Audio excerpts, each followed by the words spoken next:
Hello বন্ধুরা, welcome back to my channel. আজকে তোমাদের সামনে হাজির হয়েছে এক মা ও ছেলের ভালোবাসা ও অভিমানের গল্প নিয়ে।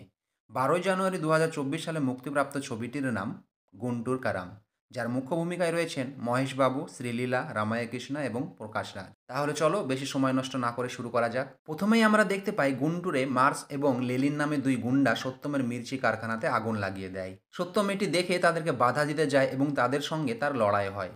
মার্কস যখন সত্যমকে মারে তখন তা দেখে সত্যমের শ্যালক রেগে গিয়ে মার্কসকে মারতে যায়, কিন্তু এই প্রক্রিয়ায় ভুলবশত লেলিন খুন হয়ে যায়।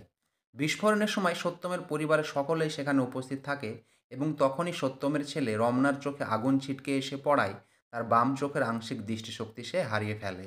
এই লেলিন খুনের মামলায় সত্যমের 12 বছর জেল হয়ে যায়।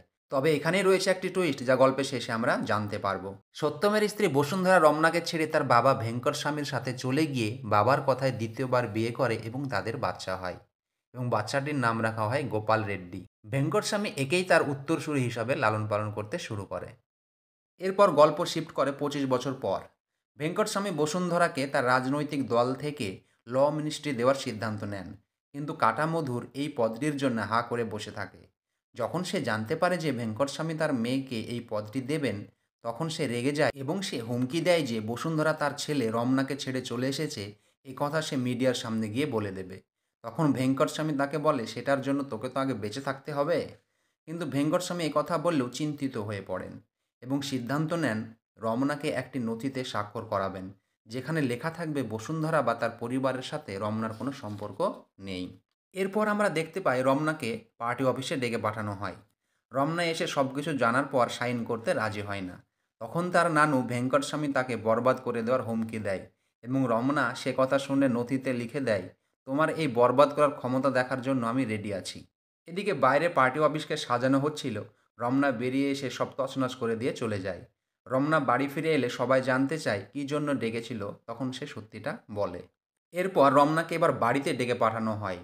রমনা যেতে চায় না, কিন্তু তার বাবা তাকে যেতে বলে। রমনা ভেঙ্কট স্বামীর কাছের লোক পানির সঙ্গে দেখা করতে গিয়ে তার মেয়ে আমুধাকে দেখে এবং তার পছন্দ হয়ে যায়। তারপর পানি এসে রমনাকে তার মায়ের বাড়ি নিয়ে যায়। সেখানে ভেঙ্কট স্বামী তাকে সাইন করতে বললে সে বলে তার মা এলে তবেই সাইন করবে। এতে তার নানু খুব রেগে যায়। রমনা বাড়ি থেকে বেরিয়ে যায় এবং সে বাইরে এসে বুঝতে পারে তার মা উপর থেকে লুকিয়ে তাকে দেখছে।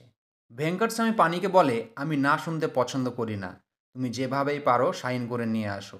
তারপর পানি আমুধা এবং বালুকে গুন্টুর পাঠায় রমনার কাছে, কিন্তু খুব চেষ্টা করেও তারা সাইন করাতে পারে না। ভেঙ্কট স্বামী ক্রমবর্ধমান হতাশাগ্রস্ত হয়ে পানিকে রমনার বিরুদ্ধে একটি জাল এফআইআর দায়ের করার কথা বলে।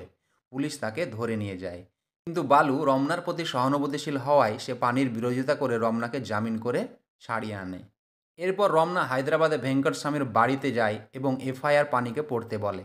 এফআইআর যা কিছু মিথ্যে লেখা ছিল রমনা সেগুলোকে সত্যিতে পরিণত করে।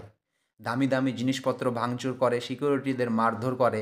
তখন বসুন্ধরা অর্থাৎ রমনার মা তার ঘর থেকে বেরিয়ে এসে রমনাকে চড় মারে এবং তাচ্ছিল্য করে। তারপর রমনা কোনো কথা না বলে নথিতে স্বাক্ষর করে চলে যায়।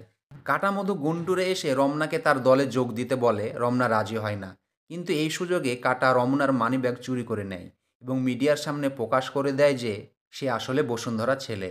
ভেঙ্কট স্বামী এটি দেখে রমনাকে আবার গ্রেপ্তার করার জন্য পুলিশ পাঠায়, কিন্তু তারা ব্যর্থ হয়। তখন রমনার বাবা সত্যম বলে যে ব্লাস্টের পর বসুন্ধরা তাড়াতাড়ি রমনার চোখের অপারেশন করাতে চেয়েছিল, কিন্তু সত্যম তার শ্যালককে বাঁচানো প্রধান দায়িত্ব বলে মনে করেছিল। বসুন্ধরা রমনাকে তার সঙ্গে ভেঙ্কট স্বামীর বাড়িতে নিয়ে যেতে চেয়েছিলেন, কিন্তু সত্যমের বোন সত্যমের কথায় তার মুখের উপর দরজা বন্ধ করে দেয়। এতে রমনার মা খুব দুঃখ পেয়ে চলে যায়। এদিকে আদালতে বসুন্ধরা বুজ্জির কাছে রমনার চোখের ব্যাপারে জানতে চাইলে সে বলে রমনার চোখ আর কখনোই স্বাভাবিক হবে না। ডাক্তারবাবু বলেছেন যদি তাকে প্রথমেই নিয়ে আসতো তাহলে ঠিক হয়ে যেত। একথা শুনে বসুন্ধরা রেগে যায় এবং লেলিনকে সত্যম হত্যা করেছে বলে সাক্ষী দেয়। সত্যমের 12 বছর জেল হয়। এটা জেনে রমনা বিষণ্ণ হয়ে পড়ে। পরবর্তী দৃশ্যে আমরা দেখতে পাই জেলাটিন বাবজি এবং তার লোকেরা রমনা এবং বালুকে অপহরণ করার চেষ্টা করে তাদেরকে মেরে ফেলার জন্য। তারপর রমনা জানতে পারে বসুন্ধরার দ্বিতীয় স্বামী নারায়ণ ভেঙ্কট স্বামীর নির্দেশে রমনাকে হত্যা করার জন্য বাবজি এবং তাদের লোকদের ভাড়া করেছিলেন। অন্যদিকে বসুন্ধরার অ্যাক্সিডেন্ট হয় এবং হাসপাতালে ভর্তি করা হয়। রমনা জানতে পেরে হাসপাতালে ছুটে যায়। তারপর বসুন্ধরা একটু সুস্থ হয়ে প্রেস কনফারেন্সে আসেন এবং রিপোর্টাররা তাকে জিজ্ঞেস করেন যে তিনি কেন তার ছেলেকে ছেড়ে চলে আসেন। রমনা সেখানে উপস্থিত থাকে। বসুন্ধরা চালাকির সাথে উত্তর দিয়ে রমনাকে বুঝিয়ে দেয় যে তিনি রমনাকে এখনও খুব ভালোবাসেন। এই সময় আমরা ফ্ল্যাশব্যাকে দেখতে পাই যে ভেঙ্কটস্বামী তার মেয়ে বসুন্ধরাকে ভয় দেখায় যে সে রমনার কাছে ফিরে গেলে রমনাকে মেরে ফেলবে। তাই রমনার ভালোর জন্যই সে আর রমনার কাছে ফিরে যায়নি। তারপর বর্তমান দৃশ্যে প্রেস কনফারেন্স শেষ হয়। ভেঙ্কটস্বামী রমনাকে বলে হরিদাস তার মাকে মারতে চেয়েছিল এবং তাকে উস্কে দেয় হরিদাসকে মারার জন্য।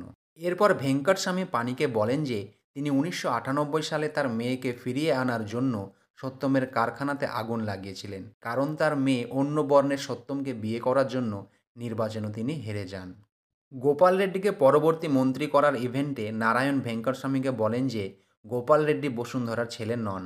রমনাকে ক্ষতির হাত থেকে বাঁচানোর জন্য আর ভেঙ্কটস্বামীকে বোকা বানানোর জন্য বসুন্ধরা গোপালকে দত্তক নিয়েছিলেন। অপরদিকে রমনা যখন হরিদাসকে হত্যা করতে যায় তখন সে জানতে পারে যে হরিদাস কাটার সাথে হাত মেলায়নি এবং তার মাকেও সে মারতে চায়নি। এর পিছনে আসলে ভেঙ্কটস্বামী রয়েছেন। রমনা যখন এটা জানতে পারে তখন সে ভেঙ্কটস্বামীর উপর ক্ষিপ্ত হয়ে ওঠে এবং তাকে মারতে চায়, কিন্তু বসুন্ধরা তাকে বাধা দেয় এবং মা ও ছেলের এখানে ভালোবাসা ও অভিমানের দৃশ্য আমরা দেখতে পাই। এরপর তারা দুজনেই গুন্টুরে ফিরে যায়, সেখানে আবার সবাই মিলেমিশে থাকতে শুরু করে। এটাই ছিল মুভিটির শেষ দৃশ্য। তাহলে বন্ধুরা, গল্পটি কেমন লাগলো অবশ্যই কমেন্ট করে জানাবে। আর হ্যাঁ, আমার চ্যানেলকে সাবস্ক্রাইব করতে একদম ভুলবে না। তাহলে দেখা হচ্ছে পরবর্তী ভিডিওতে। টাটা।